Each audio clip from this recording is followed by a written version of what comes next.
Radar Show. Uh, this is Champions of Peace Radar Show. Is a digital platform for PCV and security engagement, both offline and online. And welcome for today's show. It's an inaugural show where we amplify local voices. And for the Pwani Kilifi County, we have Professor Bakimako, who has done a lot of research and publication on issues to do with PCV.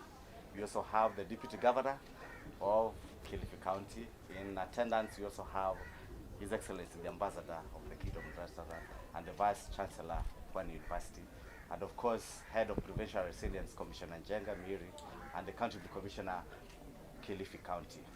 Welcome aboard the Radar Show. The Radar Show is being managed by Radar Corps. The Radar Corps are volunteers trained in the university, technology, communication.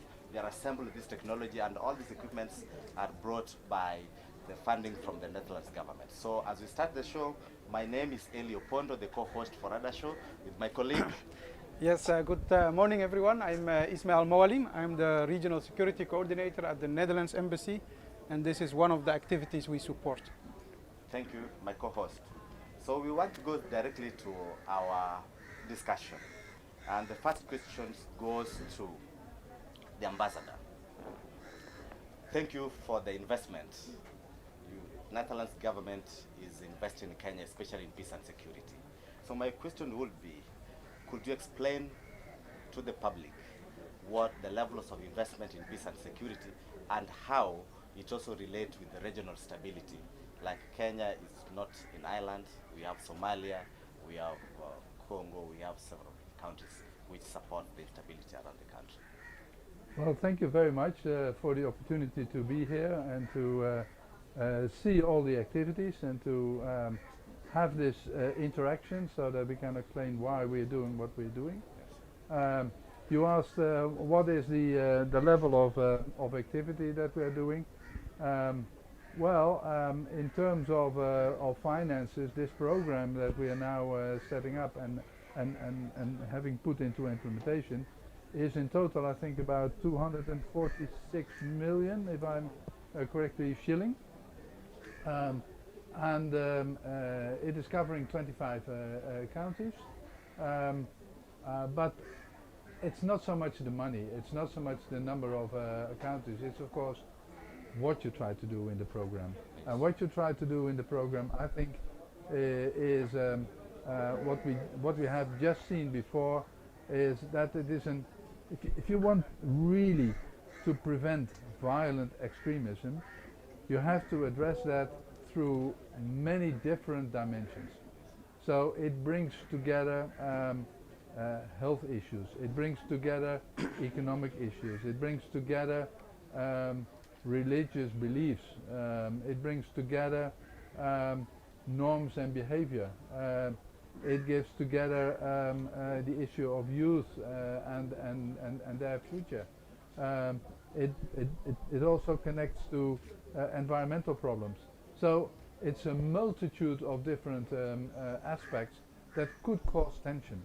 And if you want to prevent it, you have to find a way of bringing all those different dimensions together, or at least have a few of where are the tensions really peaking at a certain moment, so that you can plan an intervention to prevent the outbreak of violence. And why are we doing this? We are quite a strong partner of Kenya in terms of trade and investment, but also in terms of development. And Kenya has signed up to the Sustainable Development Goals agenda, like the Netherlands has signed up to that agenda. And we would like to see that the progress that Kenya is already making, but it could accelerate even more, and especially in those areas and those regions and counties, they are lagging behind a little bit. So if we can invest there, and what is the basic conditions for development to take off? That is security, that is safety. If people feel comfortable in their environment, they are eager to make the next step to improve their livelihood. But if every time again there is a crisis or insecurity that is breaking down the achievements already made, it is going 2 steps up, but also 1 down or 2 down or even 3 down. And that latter part, the steps down, we would like to avoid. So that is why we do what we do. Thank you. Thank you. Again, participants, thank you for your participation. Online, there is also an audience. The background of this radar show is in the beginning, in the previous project, we held similar activities, but the reach was to those who are physically there. And I said, in this age, you should also try to maximize your reach by also recording the interesting discussions you are having and allowing people to online just watch the discussions and also get familiar with those terms. So that's the background of this radar show. This is the first edition. It's still a test phase, but in the future, the idea is through our investments in the 25 counties, not only to reach the people who are coming to the events, but also those online. And already Coalition of Peace is having a program, radio programs, I think 12 radio stations or more. 12, yes, 12 radio stations. So those reach the people who still listen to radio, but there is a younger generation, which is our main target group, of course, and they are more familiar with YouTube than radio. So that's the background of this radar show. Then I turn to the Deputy Governor of Kilifi. Kilifi is a beautiful county. Many people come for holiday here, many people come for business, many people come also to study at Pwani University. Can you tell us why this project is also relevant for Kilifi County? Thank you so very much for this opportunity. I would say this program is very important. First, I want to thank the ambassador through the Dutch community just to bring this on board. Thank you for this show, the radar show. We say in Kilifi we have we want our youth or our people to be informed, because if I take you back some few years ago, we do not want a repeat of what happened in Garissa. That is why it was a wake-up call for all of us. We need to complement one another. That's why we have the national government here, the county government, and even support from outside, so that we make sure within Kilifi County we work with the youth, we work with the different groups. We're just enlightened about the pillars, so that in all mannerisms, ideology, economically, socially, and all aspects, that we ensure this rich information gets down, trickles down to our youth, so that together we can fight this elephant. And we are talking about peace and security. I love the way that we've brought in the county government and the national government through the county commissioner, so that in any way we are informed. I like even how through focus, now that the world is going digital, we can get this information before something erupts. We already know, and that is exactly what county governments need. And as Kilifi County government, you're saying we shall complement, we shall partner to ensure we have peace and security within the province. Thank you, Deputy Governor. So thank you, Vice Chancellor, for attending our show. As Deputy Governor mentioned, we don't want a repeat of Garissa University. What are the strategies and measures you put in place in this university to avert what happened in Garissa University? Thank you very much for that question, and just to take this opportunity to also thank the Netherlands government through His Excellency the Ambassador here, and also the county government of Kilifi, the national government of Kenya, for basically bringing Pwani University on board. As you know, Pwani University is neighboring Tana River district and Namu district to the north. And therefore, with a concentration of over 9,500 students, we feel that we are in a place that can easily be targeted, and therefore we wish to partner with like-minded organizations to be able to bring about a reduction in the radicalization of extreme violence, because it is through these vulnerable groups of students that these extremists may come in to be able to plant bad seeds in these students. So as a university, we are basically partnering with like-minded individuals to create awareness and to be able to involve our researchers, and we have one of them here, Professor Mochimako. We have also Professor Halimu Shauri, who basically carry out documentaries and also teachings and lectures and group discussions with the students to ensure that they are well placed and knowledgeable in this area. We also take a lot of interest in doing research that will lead us to understand more what exactly happens in these kind of security problems, so that we can avert that process before it even happens. So we are doing all that is involved, whether it is socially, whether it is religiously, whether it is academic, to make sure that we do not have a repeat of what happened with us. Thank you so much. Thank you. Thank you. So prevention is the key word, and that brings us to our next guest, Mr. Jenga Miri. You are the head of prevention. Can you tell us about the importance of prevention and also how the national counterterrorism works with county governments to ensure the security of all? Thank you very much. Yeah, indeed it is. Prevention is like everything. Actually, we should go to counter terrorism. That's the hard approach. Only, in fact, it will just act as proof that we have failed in preventing.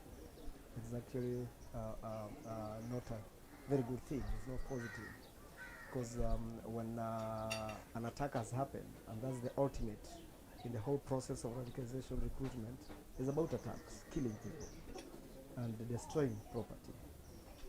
It is not helpful. Nobody can recover that. A life lost, property lost, you can't recover. And that's why the government embarked very heavily on prevention. And we have invested heavily, and we have called upon our partners, like exactly what we are doing now with the Dutch government, to support us in prevention, a lot of prevention work. And is also a positive engagement, like what we are doing today, right now. We are actually doing prevention, but without any harm. Everybody is participating in in an environment that is very friendly, that's very encouraging, that's very inclusive. We really look for a lot of inclusivity, and that's what we are doing. When it comes to county governments, we recognize under the Schedule 4 of the Constitution that there are those functions that are devolved, and a lot of interventions that are required under prevention are actually not securitized. They would be economic, they could be social, cultural issues, and environmental issues, trade issues, commerce issues, and a lot of these and the ambit of the county governments. And therefore, if you leave the county governments alone, you can't succeed. In fact, you'll go nowhere. And that's why deliberately, even in the governance structure at the county level, we ensure that the governor is actually co-chair with the county commissioner, who is representing the national government, so that national government and county government can work together. Indeed, we talk about whole of government, and therefore anybody that is government, including county government, is part of that process, has every right. And in fact, we go even beyond government, and we also talk about whole of society, so that the society themselves, through creating of awareness, mobilizing them. Like now we are mobilizing the university fraternity. They become part of this war. Then you can imagine that the enemy will have a very hard time. So this is it, and we are very, very proud. We have seen great success. There is less pain now in preventing terrorism because of this kind of engagements, and also to make everybody aware of what government is doing and the challenge that the government is facing, and inviting them to offer solutions. And then we implement the solutions together. Thank you. Thank you. My follow-up question is to Bon Sisi. Indeed, whole of society, whole of government approach has been mentioned. Prevention is key, because if it happens, then you're already late. Can you tell us more about the importance of involving grassroots level leaders and community members? Yeah, thank you so much. In fact, when we were reviewing our last action plan for countering violent extremism. We discussed why we never achieved much. In our discussion, we learned so many things. That is why we came up with 7 pillars. And in the 7 pillars, we found that it is cutting across everybody. And previously, we were only using multi-agency approach. During our discussion, we learned that dealing with agencies only is not a solution. That is where, when we coined multi-stakeholder approach, we need all the stakeholders for us to work together. And then also in the previous one, the involvement of the county was also very low. And then this current plan now, which we are using, is owned 100% by county and the national government. And we are working together. You cannot even separate. You cannot even know the difference. Because our major person is to get information from the grassroots. And we have learned the safest way to provide security and counter all this violent extremism is through the stakeholders. That is the grassroots level. When you have contacts with the grassroots level, then you will not have any challenges. And then also there are so many other factors which accelerate these people to join this violent extremism. That is why we came up with the economic pillar. Because we were only concentrating on the enforcement pillar. But now we came up, we brought everybody on board, the politicians to come in. How can we empower our youth economically to come in? And then also, we have to bring in the new government models now. For example, we have a better bottom-up economic transformation agenda. We have also brought that one in through, for example, a affordable housing program. How can we bring our youth inside?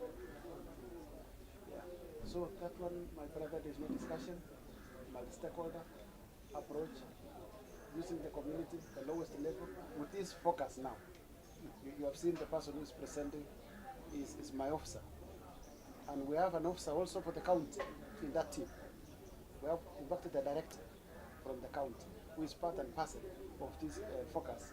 We really want to spend a lot of time and energy on focus because we learned what is not measured will never be done. So we want to take advantage of this tool to get information, data, which we can act on within a very short time and will be very free and secure. Thank you. Thank you.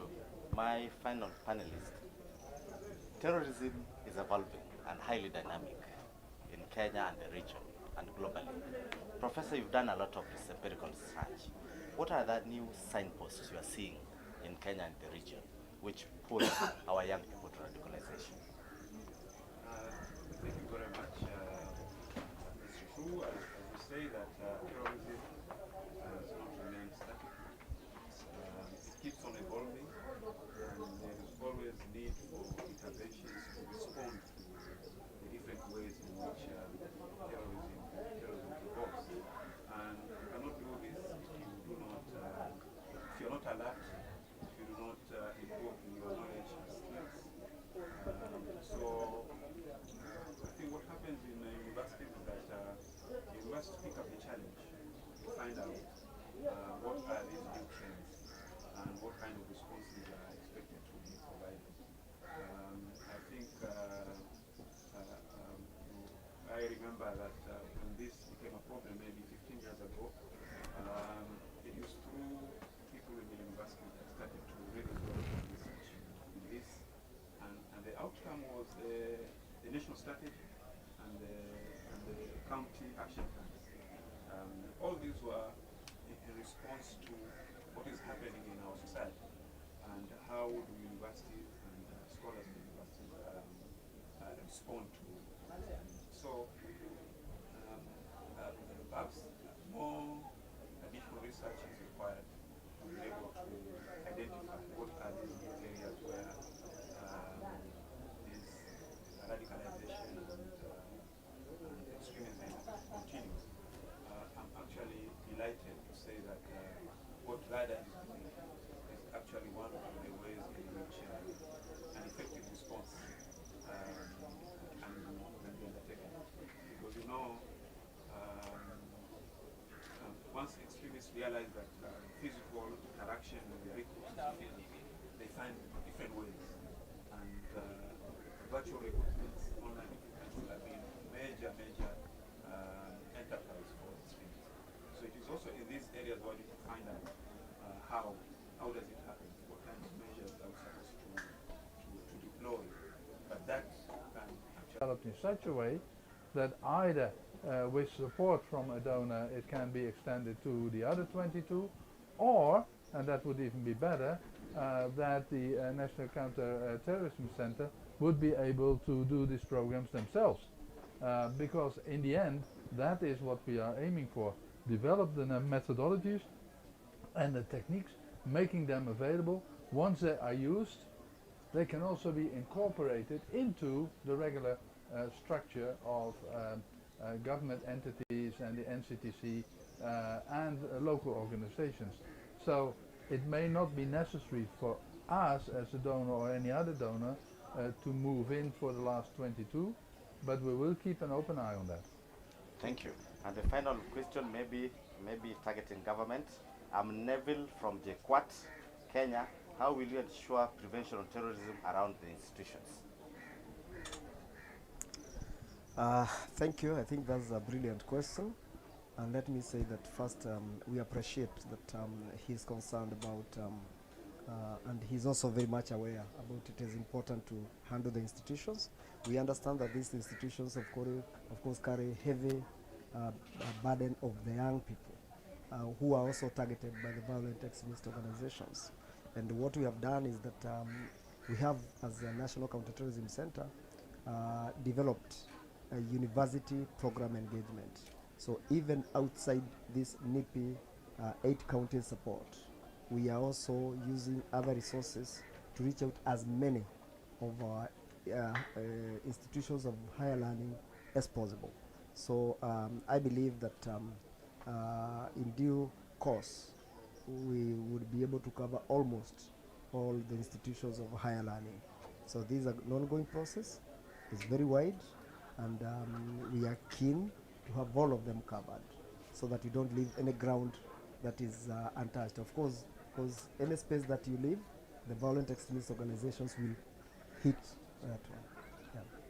Thank you. I know we've taken much of your time, and we want to thank you for sparing your precious time to join our team. Maybe we want to closing remarks in a second, Commissioner. In a second. Thank you so much, especially all the people who participated in making sure that this radar show is active and working. So we will support at all costs because we are going total security will involve all of us as stakeholders. And when we have total security, especially Kilifi County is a county which is depending on the tourism. Any small insecurity will lose a lot. So please, let's partner together to make sure that we have total security in Kilifi. Thank you. Commissioner Njega. Thank you very much. I think mine is to encourage all of us to be part of this war. If we all become part of this war, the enemy will have no space, absolutely. VC. Thank you very much. I think I want to say that if we work together as a team for a common good, then we shall not have any problems going forward. So we wish that all the stakeholders, all our people of like-minded minds will come together to work together so that we can stop this. Thank you very much. Thank you. Ambassador. Yeah, I would like to say that let us shrink the opportunities for radicalization into violent extremism to zero. Thank you. Welcome, Chad. I'm so delighted that for Radar Show, because you're involving the grassroots people. So we are here to win it because we have the grassroots, we have the students in the university, and the way the enemy, let me use the enemy likes targeting them.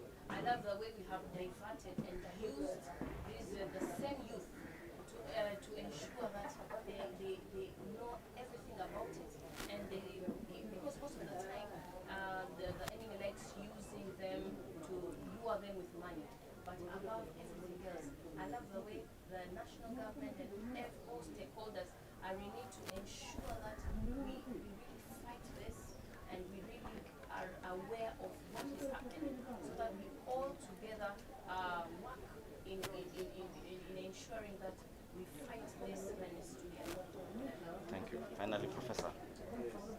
Knowledge.